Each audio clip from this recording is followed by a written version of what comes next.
La France, pays des Lumières, berceau des droits de l'homme, nation à l'histoire millénaire et au rayonnement culturel incomparable. Aujourd'hui, une question hante le cœur des Français. Où va notre pays?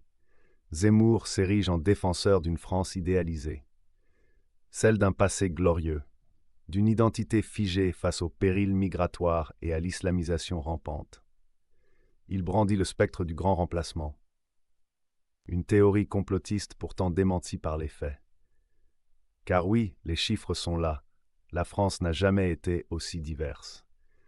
Le modèle d'intégration républicain, il a ses limites, et la peur du déclassement, elle, nourrit les extrémismes. Zemmour joue sur cette peur, il la nourrit de ses paroles simplistes, de ses raccourcis historiques. Il oppose une France d'hier, blanche et chrétienne, à une France d'aujourd'hui, métissée et perçue comme décadente. Mais cette vision binaire, elle est dangereuse. Elle occulte la complexité de l'histoire de France, une histoire faite de brassages, de migrations, d'échanges. La France a toujours été une terre d'accueil. Des vagues successives d'immigration ont nourri son identité, de l'arrivée des Romains à celle des Italiens, des Polonais, des Portugais au XXe siècle.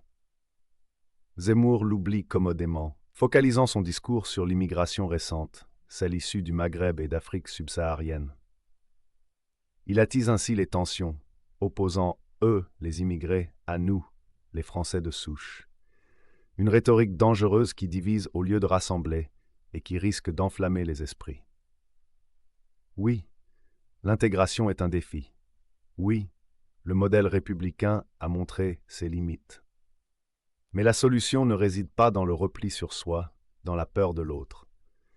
La solution, elle passe par le dialogue, par l'éducation, par la construction d'une société plus juste et plus inclusive. L'histoire de France, elle est un récit complexe, fait de grandeur, de contradictions, de moments lumineux et de pages sombres. De la colonisation à la construction européenne, la France a toujours évolué, s'adaptant aux défis de son temps. Zemmour, lui, propose un retour en arrière, un repli sur soi incompatible avec la réalité d'un monde globalisé. Il idéalise un passé fantasmé, celui d'une France homogène et puissante. Oubliant les divisions internes, les guerres civiles, les périodes de déclin qui ont également marqué son histoire. Il occulte la richesse née de la confrontation des idées, des cultures, des influences. La France, elle s'est construite dans l'échange, dans le dialogue avec l'autre. Prenez la Renaissance, par exemple. Ce foisonnement artistique et intellectuel, il est né de la redécouverte des textes antiques grecs et romains. Une influence extérieure qui a permis à la France de rayonner sur le monde. Ou bien la Révolution française.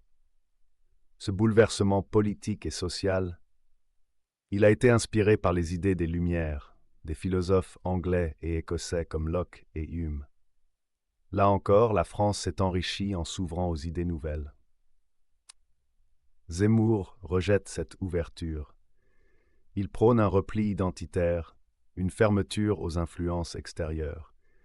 Il voit dans la mondialisation, dans l'immigration, une menace pour l'identité française.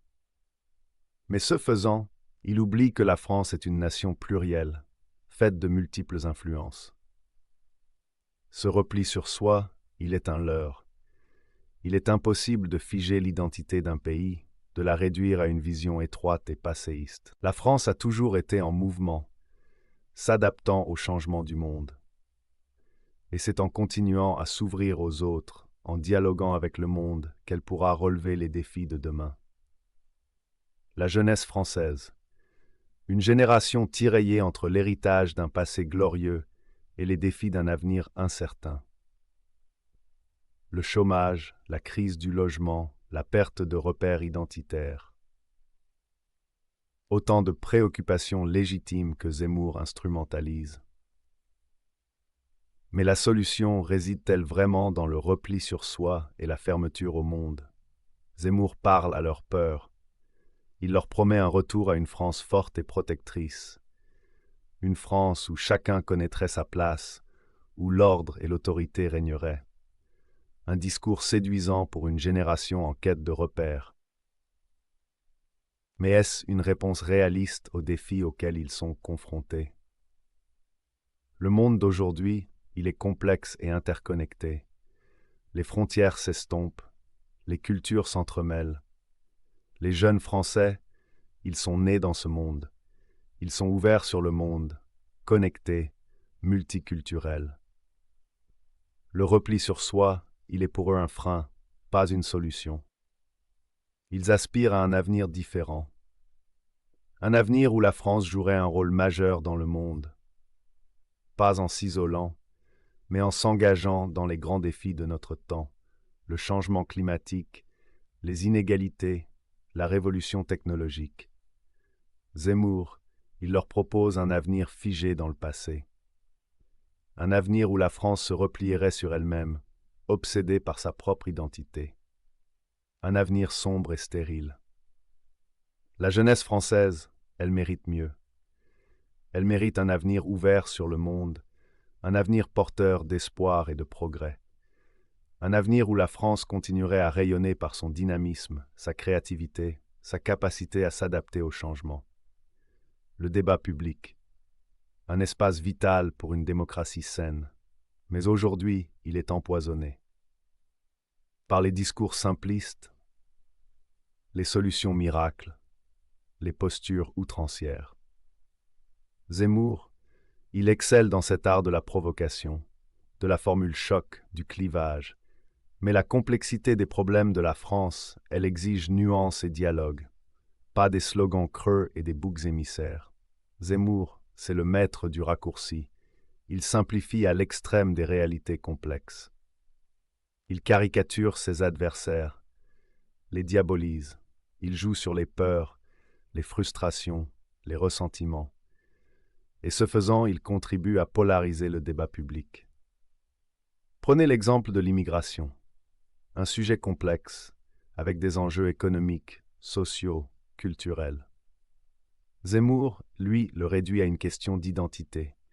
Il oppose les Français de souche aux immigrés, nourrissant la peur du grand remplacement. Un discours simpliste et dangereux, qui empêche toute réflexion sereine sur les solutions à apporter. Le débat public, ce n'est pas un ring de boxe, ce n'est pas un lieu où l'on cherche à asséner des coups à ses adversaires, c'est un lieu où l'on doit échanger des arguments, où l'on doit confronter des points de vue, où l'on doit chercher des solutions ensemble. Lui, il préfère le clash au débat, la provocation à la nuance, le buzz à la réflexion. Et ce faisant, il appauvrit le débat public. Il contribue à un climat de division et de méfiance. Il rend plus difficile la recherche de solutions aux problèmes que traverse la France.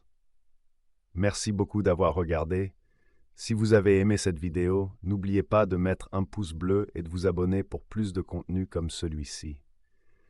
J'adore lire vos commentaires, alors n'hésitez pas à en laisser un en dessous pour continuer la discussion. Partagez cette vidéo avec vos amis pour faire passer le message. À la prochaine.